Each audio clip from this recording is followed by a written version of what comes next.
Hi, and welcome to Artalab, a podcast dedicated to conversations on visual culture. Today, we have with us Manda and Mayukh Goswami. They are the co-creators of Jamun Ka Ped, a webcomic series that since the NRC CAA protests of the winter of 2019 has been chronicling and commenting on the political and social crises that have been raging in India under the Modi administration, including, of course, the farmers' protests against the 3 agriculture laws enacted in September 2020, which we discussed in Artalab's third episode.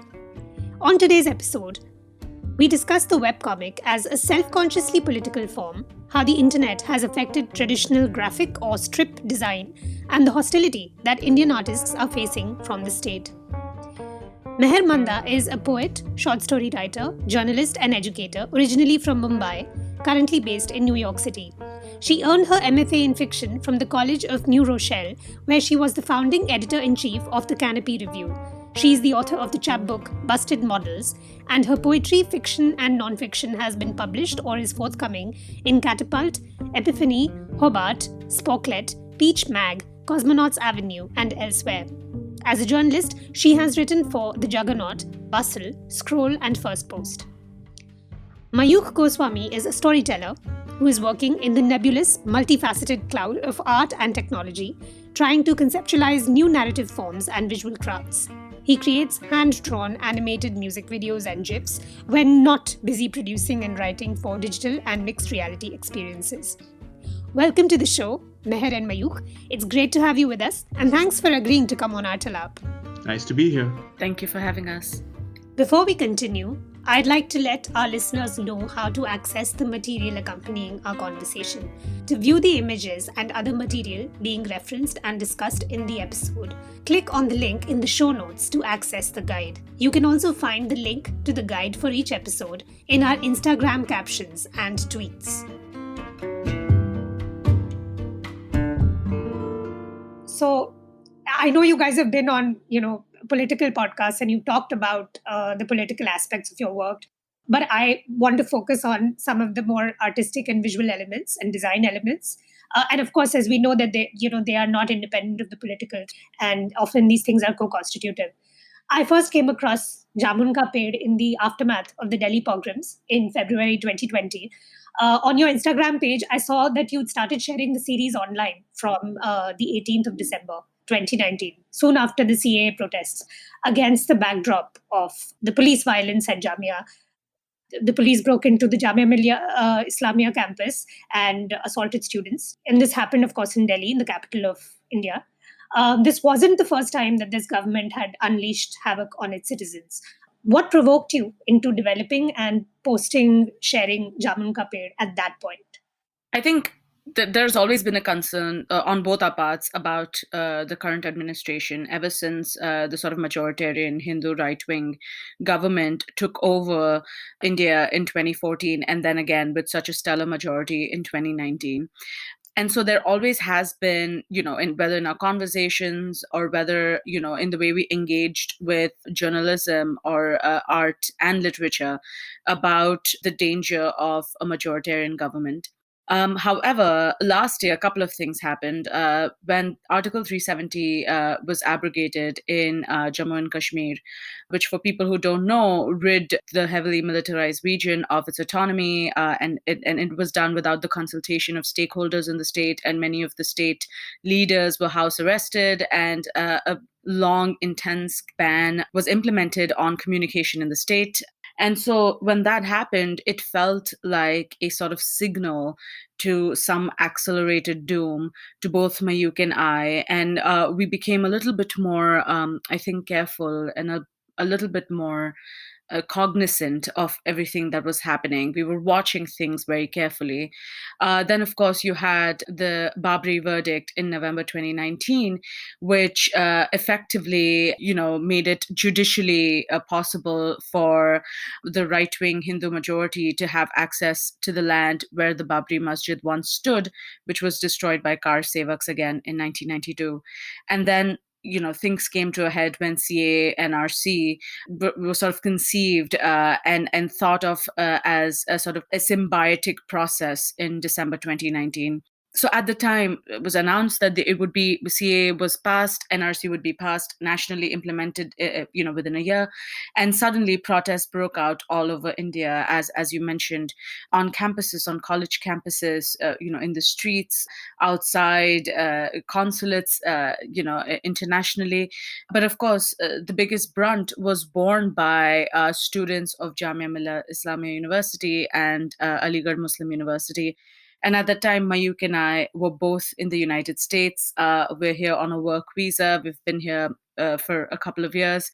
And we felt very much like we needed to be a part of the communication, that we needed to be a part of the dialogue and the protests that were happening. We felt sort of cocooned in the privilege that distance gives you. When protesters on the streets were, being beaten up, were being brutalized by police violence. So at the time, we thought that we could use the privilege of distance to our advantage and start a conversation online that keeps the momentum going, that keeps people informed. I think there was a lot of shock initially when the brutalization happened on protesters, but then quickly, we sensed that as we were working on Jamun Ka Ped, that it was dying down. So Jamun Ka Ped began as a way to keep the communication alive, to keep the communication consistent, to amplify the voices on the ground, to make sure that no matter what happens, people cannot forget about it. So that was the intention that we started Jamun Ka Ped with. Just, we felt guilty of being away, and we wanted to find a way to make sure that we could amplify the voices on the ground. Yeah, I mean, since the whole Babri Masjid verdict, Meher and I were like kind of talking about like how we can kind of have some kind of a conversation that we can like kind of put out, some kind of a work that we can do together. I have known her since like 2015 or something, and we were always like kind of like figuring out ways to like do something. She's already extremely politically active, and I was uh, I was really interested in maybe like she can use her voice, and I can use my art, and we can like combine them together somehow. The thing is, the whole CANRC was like a massive catalyst for us, because like it was like, I mean, these are kind of steps that we foresaw. Like everyone could see it, like whoever was like looking into the situation, that something like this could have happened, but we just didn't realize that it will happen so quickly. This took us by surprise, and we were like, we can't just have a conversation about making something in the future. We need to do something like right now. So, like a web comic is it's a very low effort, like comparatively, of course, it has its own effort, but comparatively like a quick low effort way to like put out something, as opposed to let's say some kind of an animation, like a short film, or like a more long form graphic something. Like this is an easier medium to kind of like get started on very quickly. And basically in December we were like, let's just do this. We have a lot of things that we want to say. We want to like showcase a lot of people who are like out there in India fighting, and we thought it was like a just let's just do it. Right. I mean, it does seem like the webcomic has this sort of aesthetic of expediency, and this kind of it lends itself to a certain kind of time sensitivity as well, right? Because even after the protests and after the spate of horrific violence that the state unleashed against its citizens, from December last year, the resistance to which was sort of squashed by the pandemic, you've kept making work right up to the farmers' protests that are raging in India today. You brought up the form, and how it's easy for you to make things at one in very sort of in very rapidly in response to these events on the ground. I thought we could talk a little bit about the graphic strip form or the comic strip form, and we can maybe have that discussion as well about what the correct term is, because I know this is a highly contentious term within the community of artists who deploy it. Beginning with Arijit Sen's River of Stories in 1994, all the way back in 1994, which narrated the story of the Narmada Bachao Andolan through the lore of the indigenous communities which have a stake in it, in the river. The tradition of the graphic or comic strip as a deeply political form has been part of Indian visual culture, right? And other well-known examples are, of course, Vishwajyoti Ghosh's Delhi Calm, which was set against the emergency, and Nasir Ahmad and Saurabh Singh's Kashmir Pending. We've been talking about the abrogation of 370, and their work seems incredibly prescient in a way. Why do you think that this form lends itself to such a stridency or a confrontational quality? Meher, do you want to start? Sure. I think, as Mayukh rightfully mentioned, at the beginning, the farm was a medium we turned to because of convenience. At the time, we wanted a way to combine both of our strengths as thinkers and as artists, and also, with the recognition that there is a bit of a attention deficitness on social media. As a journalist, I know personally, what forms are more widely available and more widely read.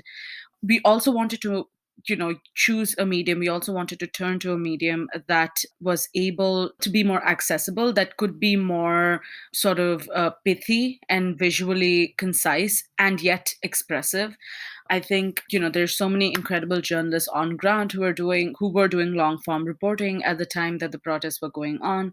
So the webcomic became a way to retain the sort of visual memory of the images and the videos that we were seeing on ground, to recall them, to retain them, to reaffirm them, to insist on them, and also provide a textual backdrop, a pithy textual backdrop to everything that was happening. Personally, I love graphic novels. I always have. I love web comics, especially those that are made politically. Of course, in India, we have sanitary panels. Internationally, we've known of Joe Sacco. So this idea that we could borrow that medium, and then we could create a comic that is both pithy and expressive and to the point, but that also makes space for nuance and conversation, and acts as a conduit to long form, more in-depth narrative journalism, whether that may be in graphic format or in pure textual format. So I think of the work we do, or the webcomic that we have, as a conduit for anybody who's interested in what is happening, who comes upon it because of the sort of how such kind of media gets proliferated on Instagram, who comes upon it and who wants to read more. This can act as a conduit to work that is more exploratory. Right. It's actually interesting because you're so right that in so many ways, the webcomic is sort of representative of internet culture in a way, like the visual culture that that's been developed within and circulates on the internet. Because I mean, I was also thinking about what you just said about these images and videos that came out of the pogroms and the protests and this sort of nationwide upheaval in response to these draconian laws. And some of these images and videos were absolutely horrifying. They were shocking, and they were so they forced you to look at the violence and respond to it. And in your webcomic, you've kind of incorporated that. So there does seem to be a kind of this use of the photojournalistic and the televisual as well, in terms of the organization of space. You seem to play with both of those things, both of those modes. You often have, for instance, frontal shots of figures with a text beneath labeling them, as we see in TV news channels in some of your in some of the works. And I'm also thinking of the 26th February one, the panel of on 26th February that you put out, where you've converted into a diptych of sorts the infamous photos of the Babri demolition and the erection of this saffron Bhagwa flag atop the mosque in northeastern Delhi during the rioting. In fact, I was actually reminded, and I think I should ask you about this. I was reminded of Spielberg's Schindler's List. There's a scene in which you just see the little girl in a red coat, and the entire film is monochromatic. And in some of your panels, you have that one dash or daub of color against a predominantly monochromatic or blue-white scheme. Like the panel from 25th February, which commented on Donald Trump's visit to Delhi during the pogrom. You have an entirely monochromatic kind of scheme, and then the blood of the fallen man sort of really stark against that. So tell us a little bit about your decision making in terms of color and line. How do you use those materials? Yeah, it's like as they say, medium is the message. We have to like kind of use the limitations of the medium to kind of like craft like whatever we are kind of working with. So wait, just to address your what you said about the color scheme and stuff. So we kind of like we wanted to do monochromatic, partially because we were in fact like very much lacking in time. We both had like full time like multiple jobs. So like sitting and trying to like figure out like what kind of like a color scheme we want to go with in every single panel and every single thing that we put out is going to be like too much of work. So in that sense, it's almost close to like the decisions that people make when they're making like comic strips and like newspapers. Just keep it simple, keep it like whatever. And as far as the color is concerned, we always see like color as like it can signify two things. One, it signifies violence or it signifies revolution. So like everything that you see in our like we either have the color red which represents violence or we have some kind of a red which represents like the opposite of that, which is like revolution. And we try to like use color in a way which is like much more weighted than if we were like to simply like use it everywhere. So it's more deliberate. Every time it appears, it's more like impactful. And Meher already kind of mentioned, given the way people kind of like function on the internet, like we had to like also like make sure that whatever they see, whether it's Instagram or Twitter, it's designed for maximum impact so that it catches attention. And we have to work with these because like we want to put our message out. We want to like we have a certain point of view that we want to put across. I would like to add to that a small point. Of course, time, as Mayukh mentioned, was a constraint, and sort of monochromatic comics became a way because we want to have a quick turnover, whenever possible, and certainly Mayukh's share of the work takes much longer than my share of the work does, and so by choosing a monochromatic palette and then using color intentionally, it became a way to sort of keep it extremely stark and simple. But Kamayani, when you mentioned the idea of images that become memorable when such an incident, when such a state sanctioned violence at such a level happens in the national capital, I'm reminded of a time when we used to read newspapers, right? And I'm not saying newspapers are dead, but I'm saying how many people read newspapers front to back anymore. But back in the day when we had newspapers, when the first thing in the morning was you open the newspaper and you had an image as such on the front page, and now those front pages have all been replaced by full page ads. There has never been a time, the last time I was in India, I don't remember the last time I opened a national English language newspaper and I wasn't greeted by a quartet or a front page ad. And then I have to go over that to the actual front page. And so then now, because we consume so much on social media, I think we end up becoming desensitized by the amount of visuals that are actually available. I think blood is incredibly horrifying. Violence is incredibly horrifying. But 10, 15, 20 horrifying images later, the horror feels less in your face. And so there is that sense of it, that we are functioning on very little memory when we're functioning on social media. And so what we did, and again, bringing back to the horrifying nature of the images, sharing the actual images and video became a way to sort of, again, instigating violence on the already marginalized. It felt a way to, again, insist on making someone or their pain or their suffering the face of a movement which has its own really, which doesn't, I don't feel very nice about it. Yeah, it is a bit perverse and it's very vulgar and voyeuristic. So one of the things that happened was we wanted to use the images and videos as a sort of a backdrop, and maybe even borrow from them, maybe even use them to arrive at meanings and conclusions that perhaps a singular two-dimensional image cannot do so. So that certainly, that inspiration lay there.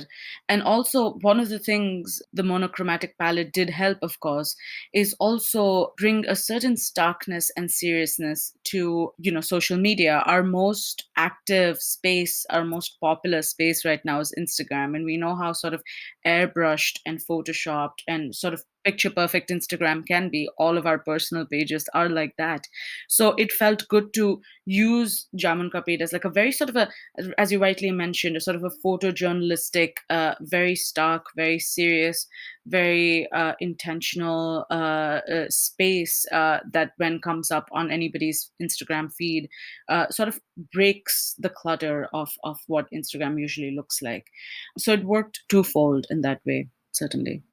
Well, also, I think it's important for us to like use the power of repetition and to keep like showing all these images and in like maybe even in slightly different contexts, but to keep bringing them back. I think it's definitely a thing that we want to keep doing. There are a lot of like amazing things that like amazing in a terrible way, of course, that capture a certain moment, and we want to make sure that we burn that into our zeitgeist if it isn't already. We are living in a very Andy Warhol, post Andy Warhol kind of world, and it's important that we keep like pushing like the same images over and over again, like maybe slightly change, slightly to point out a certain thing. Yeah.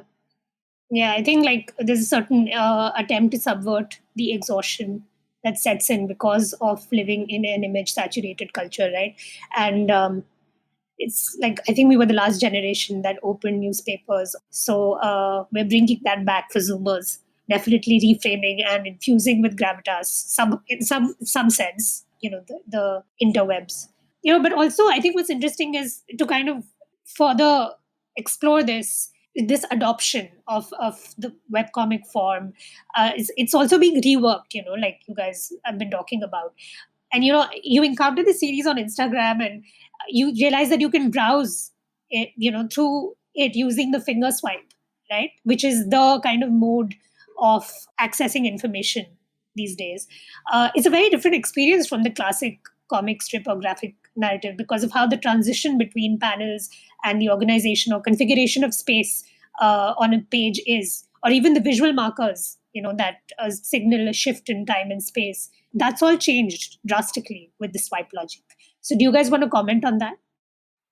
So that's, as you mentioned, that's one of the ways I think a webcomic would break away from a traditional comic strip, or even, the page, a singular page from a graphic novel, in that we have to be very meaningful and concise within a particular panel, because Instagram interface, it functions in such a way that you cannot upload an entire page.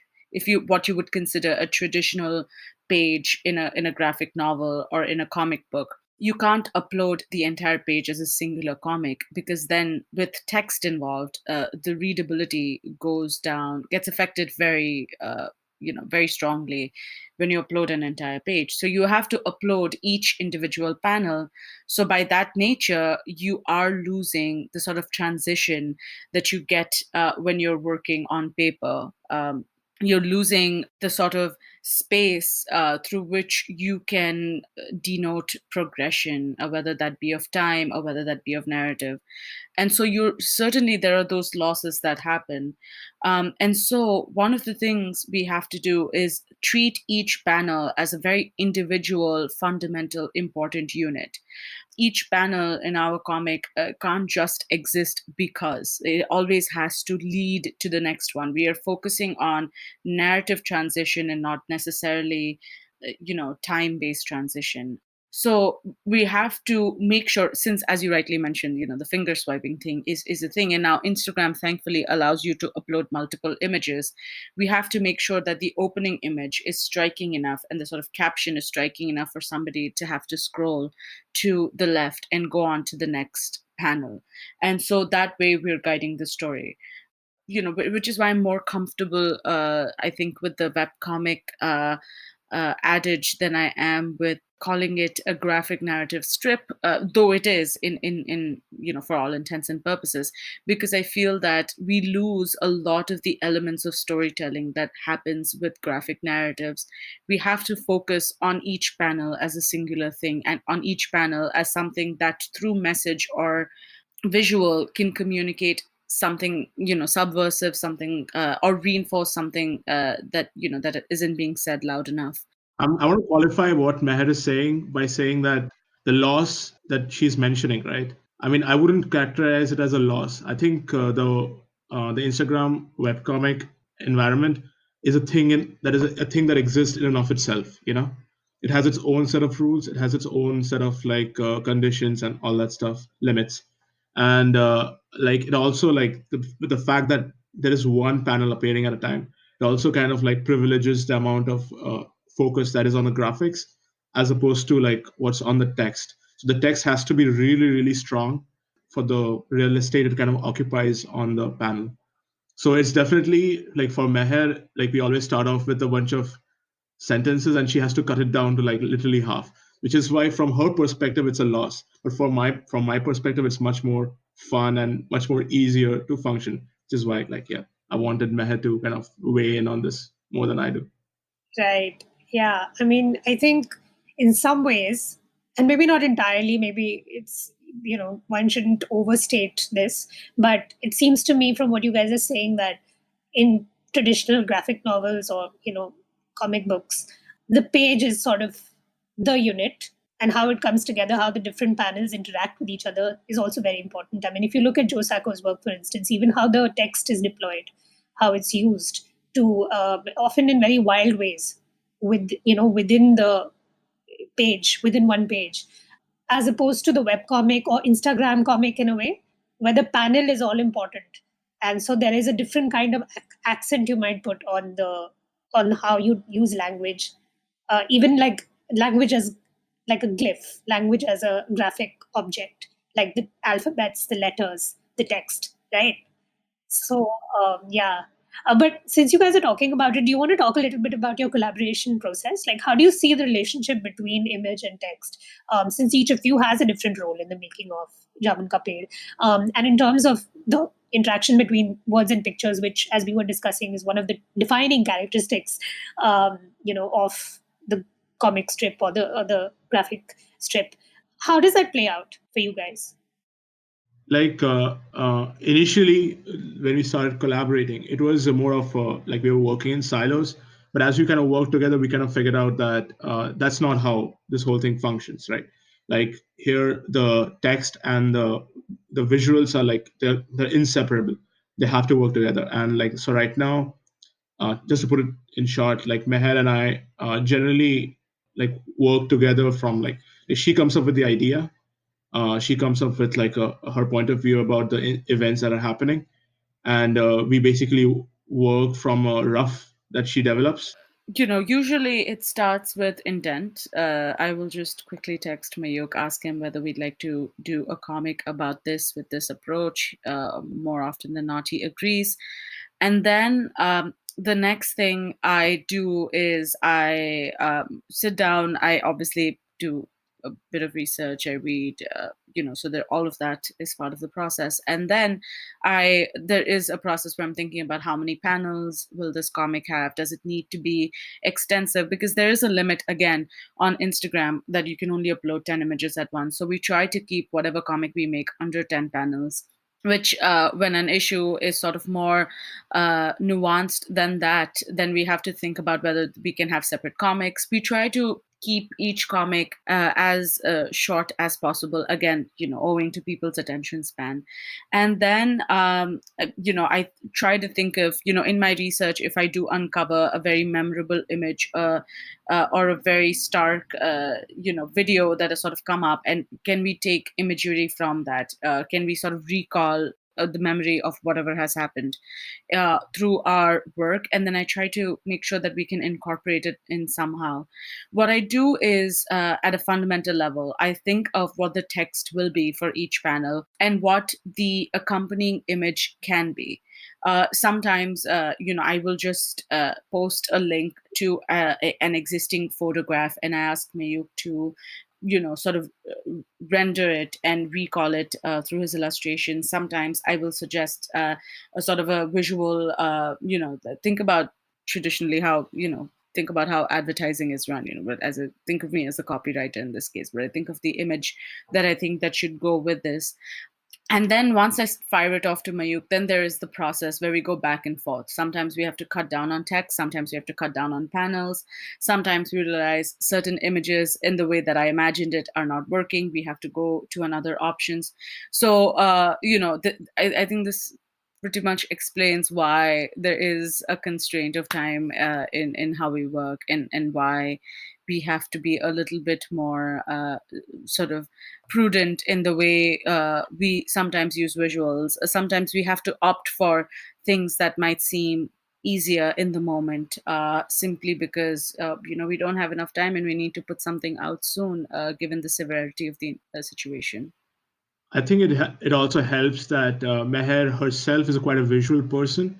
So like she's not coming from a point where she's just like thinking of, hey, we want to like talk about this and this is a scene, and she's pretty descriptive, and like so there is like something that I can work with to kind of like develop it into something. So I also actually want to point out that we love Joe Sacco, right? Joe Sacco is like our personal favorite, especially like his work about Palestine and Kushinagar in Uttar Pradesh.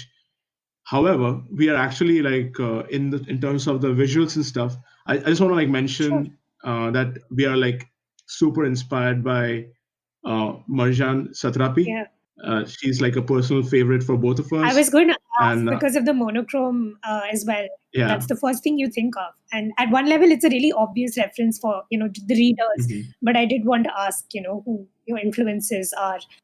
Yeah, she's amazing. And there's also Craig Thompson, the person who wrote Habibi and Blankets. There's also Amrita Patil who wrote Kari, and these are definitely like more of inspiration only because we are not so much married to the idea of realism. We want to like be more expressive about the kind of things we kind of like put out because we first of all we don't have time to go through the process of making like hyper realistic art, like especially the backgrounds that he makes and stuff. And we want to like we have like 4 panels, and in 4 panels we have to express the horror of something, right? And I think that's like Satrapi and Amrita Patil. I think they do amazing like job in kind of expressing that kind of like inner emotion. Yeah, it's also interesting to think about this kind of tension between realism as an aesthetic mode and the real as content. Like that's what one kind of creative nonfiction can be, right? Whether textual or graphic. What do you use to make? Like what's the technology involved? Do you use hand or do you use software? So I use my hand and software. Like I have a Cintiq, and I'm like drawing. It's like a drawing tablet, Hmm. and like I have a stylus, and I kind of like draw straight on the software. I use Photoshop to make my stuff, and yeah, it's been handy. I've been using it for the last 5 years or something, and yeah, it's like I started out as a sketch artist. Like it took a while to transition into digital medium, but like I think it's just easier to like not have to buy the equipment to keep drawing on paper in like an expensive place like New York, where like one drawing pad costs you basically $30 or something. Oh wow. Uh, Yeah, it's pretty yeah, good. I'm. No wonder you're It's not not having good. breakfast.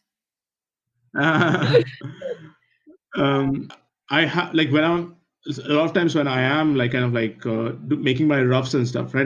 Kind of try to ideate on paper sometimes, but like that was in the beginning. Like now that Meher and I have like kind of like a kind of a flow that we have established, Mm. I think her like understanding of the visual language kind of makes it easier for me to just like I don't have to do that anymore. I can just like straight away go on and make the final stuff. Right. I also wanted to ask you, like I know that the title of your webcomic, Jamun Kaped, was inspired by a short story of that name by this Hindustani writer, Krishan Chandra. And I think the story was published in the 1960s first.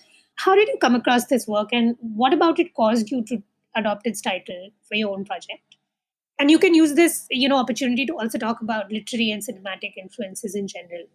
Yeah, I studied Jamun ka Pet. It was a part of my Hindi high school short story curriculum, 2008 ICSE. What up? I loved that story at the time. I still do. It was there was so much pathos in that story. To people who don't know, Jamun Ka Pet is the story of a man who is going to a government office for some work, and a jamun ka tree falls on him, and he's stuck under the tree, and he's trying to get, for him to get out, the tree needs to either be cut or lifted. However, when help is called, everybody is unsure of whose responsibility it is. Some believe it is the agriculture department, some think it is, the municipal department, some think it is somebody else. And while they're figuring out, the man remains under the tree for 3 days. So there's a lot of humor, a lot of satirical, office-based. I just want to point out that they're not trying to figure it out. They're like actively passing the buck. So these people who are like part of these ministries are actually like, they're like conscious agents who are like consciously like passing the buck to each other. They're not trying to figure out in the sense that they really want to know, just to be clear. Yeah, but it sort of unveils the sort of bureaucratic complexity of the way the Indian administration works, right? This idea where people are just trying to be like, oh, this is not our thing. This is, these people think this is railways department. This is this is that. Yeah, what's really funny about it is that they kind of follow the rules. They follow all the rules in terms of writing the letters and sending them to the right bureaucrat. But it's this Kafkaesque satire, really. Yeah, I think about, I remember when I read Jamun Ka Pet in school, on Sub TV, Office was so popular, and it was very similar, right? This guy going to this office and each person passing him off from one desk to another. And yeah, there is a certain amount of laziness involved and a certain amount of irresponsibility involved. But at the end of the day, they are trying to follow, it's just the bureaucratic process is so complicated, and a lot of humor follows as the man remains stuck under the tree for 3 days. However, of course, as people who've read it know, it culminates in his death, because by the time they figured it out, by the time they have the paper, like, oh, we figured it out, we know who's going to take off the tree, the man's dead. It's a short story that I loved reading at the time, and I think I've always been, I think, for as long as I've been, I guess, conscious enough to have a voice, I've always been very politically minded, and I felt like the story was very revelatory of the way we worked as a country. However, in recent years, something very interesting happened, right? People who followed this news know that a year or 2 years ago, the story Jamun Ka Pet was removed from the ICSE textbook because of the urging of a minister in Calcutta, because they said that it showed the government in a bad light. A satirical story written in 1960s, was suddenly considered to be making fun of the current dispensation, when in fact Jamun Ka Pet is sort of a timeless story of the bureaucratic red tape that functions in India. So the story was removed from the ICSE syllabus at the urging of this minister. And so when we were thinking of a name, Mayukh and I, for this comic, I thought of Jamun Ka Pet simply because of the relevancy of the story, because of the political nature of our comic, because of how accessible the name is, Jamun Ka Pet. If you know, it's like a little Easter egg. And it always, again, it acts as a conduit for people to go read that story and perhaps learn more about the Indian bureaucratic system if they don't. And also as a way to keep, whether that's Krishan Chandra or, we've mentioned, of course, Mayukh mentioned a few names, but I'm thinking of Arijit Sen, I'm thinking of all of these writers, perhaps even more popularly, whether we're talking about Arundhati Roy or Baba Sahib Ambedkar or Periyar, writers who are political, writers who are intentional in their storytelling, in the work that they do. who approach the written word, with very intentional politics. And so I think it's also a way to recognize and pay homage to that intention as we sort of try to inculcate that and infuse those values into our work, certainly. Right, right. Yeah, and I think that it's interesting that, since we're talking about this, parodying the bureaucracy of the Indian government attracted, the ire of the government, and they, set about trying to like take this to remove this book from the syllabus, from a national school syllabus. But all of this is tying into the way in which today artists are facing open hostility from the government. And a little while ago you mentioned sanitary panels. There's a petition for contempt of court filed against them. And of course, even apart from visual artists, you people like Kunal Kamra who face the wrath of the Supreme Court. Then you have cases where the law is abused to quell expression, as happened with the Munawar Faruqi, who was thrown into jail for a joke he didn't even crack. It seems like a very unsettling time for artists. These are certainly, of course, not the first instances of the state and non state actors reacting badly to dissent. I mean, even before the BJP, there were many incidents of artists' freedom to voice their opinions being suppressed or violence being visited upon them by party workers, often with lethal results. I'm thinking of leftists like the poet Majru Sultanpuri, and the actor Balraj Sahni, who were arrested for criticizing Nehru, and the Marxist playwright, theatre director, and activist Safdar Hashmi, who was murdered by Congress workers in 1989. What do you think is particularly pernicious or dangerous or scary about this regime's attempts to silence artists? Yeah, I mean, you mentioned Safdar Hashmi. Of course, we all know Asim Trivedi, right? This was 2012 when he was arrested on sedition. That is pre, BJP. That is UPA 2 government. So, as you rightly mentioned, sedition and UAPA more recently, of course, but sedition has always been used as a state tool against artists and activists and thinkers and academics for simply voicing their opinions, whether on stage or on paper. And so there is always that fear of speaking out in India. Of course, that fear has been certainly intensified in the last couple of years when UAPA has become such a ubiquitous tool. And it has been used so arbitrarily against activists and thinkers. And of course, when you consider the implications of being charged under UAPA, right, where you get imprisoned and there is no bail and there is no charge sheet filed within 180 days. So you're constantly in fear of what can happen. So certainly, I think that there is always going to be that danger. We get comments and messages sometimes about how they're looking forward to us being charged under UAPA or something to that effect. And we are both Indian citizens. We may be living in the United States at this time, but we are Indian citizens. So there is always that fear of being hounded with something like this.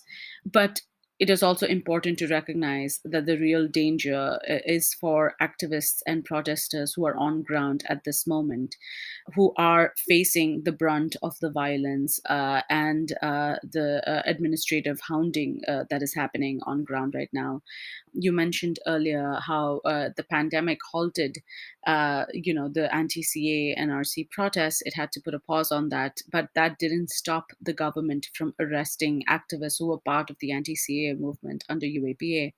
So it is important to recognize that the real danger is, of course, felt by those organizing on ground, those who are more visible, those who are on camera, those who are on, the people with thousands of Twitter followers who are constantly mobilizing people and who are constantly energizing content, who are constantly, making sure that there is consistent communication that is happening, that reports from ground are being transferred to social media, given the very sad nature of national press at this moment in time.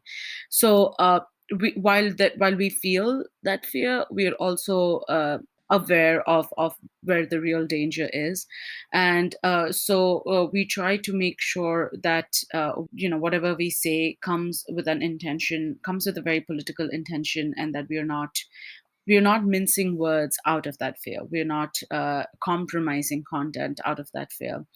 It's also, I guess, it's such a strange, tenacious time right now that I think I keep thinking of something that Umar Khalid said in an interview I did with him, that you have to speak up, or there is no other option. The government, the administration will one day come for you, no matter how privileged you are. There will come a time when no amount of dissent will be allowed. So I feel like that those are the only two options. You either speak up, or you just take a step back and wait for it to hit you, I guess. Yeah, yeah. I think there's a tendency to often think of resistance in terms of being successful or not successful, unsuccessful, and the value of resistance in and of itself as an ethical imperative often gets lost, right? Because that's exactly it. Like you have two options: either you remain silent and be complicit with the administration, or you fight the good fight knowing that you probably won't win, but you don't do it for that, right? You do it because it's the right thing to do. On that note, I did want to ask you, like that we by 2016, the relationship between reportage and the serial graphic strip, the serial graphic form had been established, with the release of a book like First Hand, which was a sort of a collection of graphic nonfiction from India, an anthology of graphic nonfiction. What kind of contribution do you think that the form makes to journalistic or non-fictional storytelling or truth-telling, since the stakes are so high, in a context like India, where, as we were just discussing, dissidents are being thrown into jail or charged with offenses with alarming frequency? In my opinion, I think the more avenues of reporting, if it exists, it's an inherent good. So if you like, if I have to look at someone like Joe Sacco, I think I would like to point out that I think my first break, the kind of awareness of the disjuncture that exists in India, the whole caste system, was actually came from him, like of all the people, because I read his short called Kushinagar that made me more aware of what was happening, just not that far away from where I am, and that made me go deeper and kind of read more about whatever is happening in India.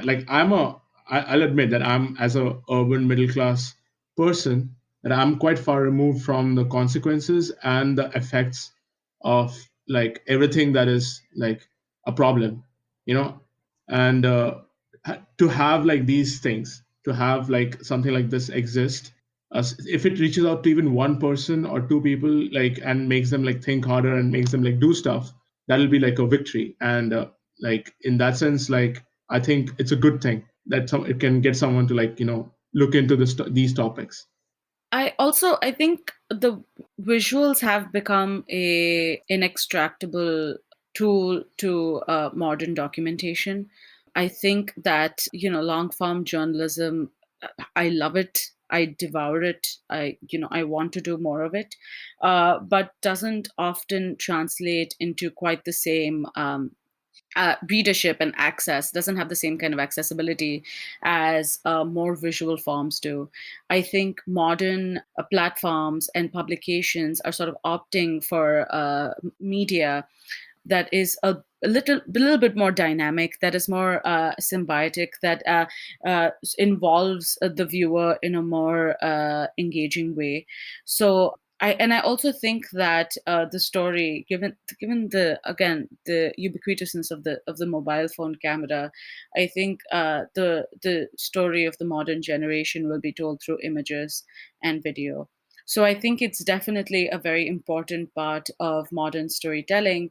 And so in that way, given all of these values and given the accessibility factor, certainly combining image to text becomes a very, I think, clever way to go about it. I think a very obvious way to go about it even.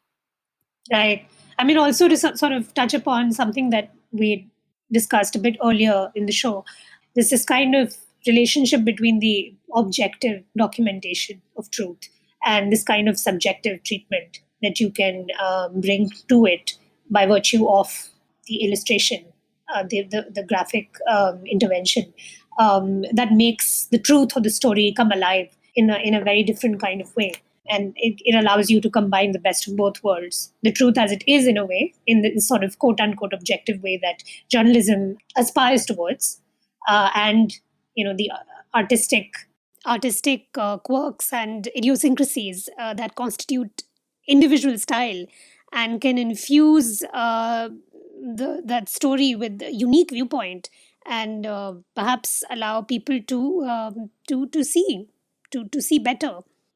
How do you guys position yourselves in the broader ecology of artists in India today? Who else do you see yourselves in conversation with or along a continuum with as practitioners? One of the reasons I'm asking is also because, my podcast is on visual culture, and I think that when Mhm. people hear the word art, they often think of galleries and museums. And while that is art, there is a lot of, there's a hierarchy about what constitutes, high art. And I know that some of these debates have played out, on the terrain of graphic novels and comics in particular, or graphic storytelling in particular.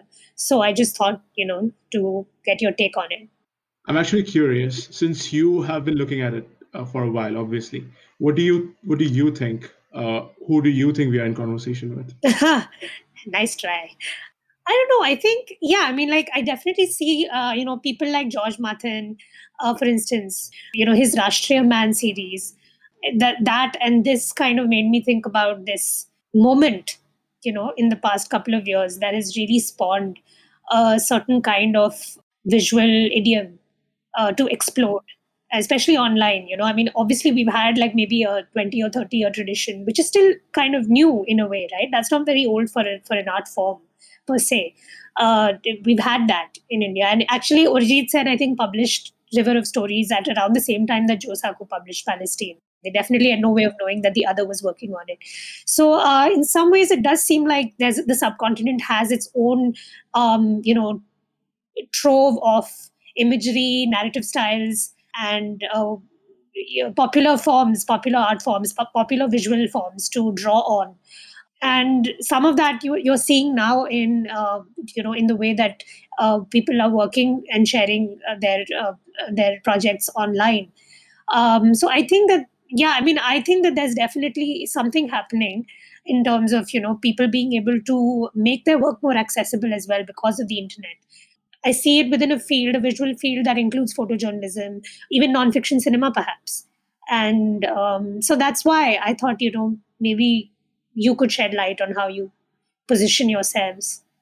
Yeah, I'm reminded of, as you mentioned, rightly mentioned. I feel like there has been such a, I think there've been so many in recent times, a burst of artists and visual storytellers who've taken over social media, particularly with the intention to document what is happening in India currently. I'm reminded of the students at Jamia. I'm thinking of one in particular. I can't seem to remember their name, but I'm thinking of all of these students in Jamia. At the time, there was so much misinformation that was being peddled when the protest at Jamia was happening, when the violence was happening. We all know the sort of doctored videos that were made available from AMU and Jamia and were circulated by the BJP IT cell. And I'm thinking about all of these students who mid-protest were, pulling out their mobile phones and their cameras and taking images and posting them in real time on Twitter and Instagram, and whose content eventually became the sort of the became the images of the protest and the movement and the anti-CA movement, and that we eventually, took inspiration from at Jamun personally. I think of us. I can't, I can't think of a singular artist or a singular person that I think our work is in conversation with. I think our work is in conversation with every single person who is documenting a protest and uploading that on Instagram, who is, creating an infographic, who is sharing an infographic and making sure that it proliferates, that it is seen by more eyes. I think we are in conversation with every single person who arrives to their social media pages with the intention of making sure that communication is shared, that images are shared, that information is that responsible information is shared, in the sort of white noise of fake news and right-wing propaganda. So I certainly think that we are in dialogue with every single one of these persons. If you go to Instagram, you will not find a dearth of pages that are doing incredible artwork. And I'm not saying incredible necessarily in that they're excellent, they're great, they're never before seen. I'm talking in terms of pure marrying form with meaning, right?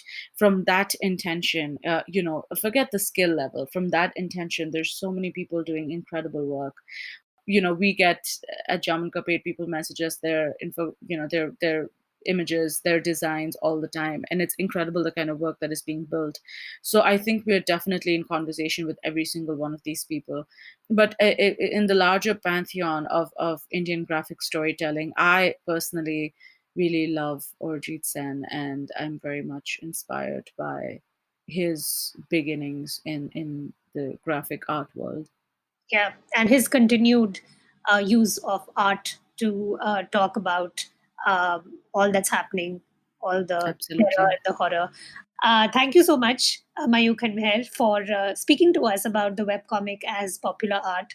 I think it was a really insightful discussion. Thank you so much for taking me through your practice and also talking about your concerns as citizens, especially citizens who, unfortunately, at the moment can't be, in our beloved homeland.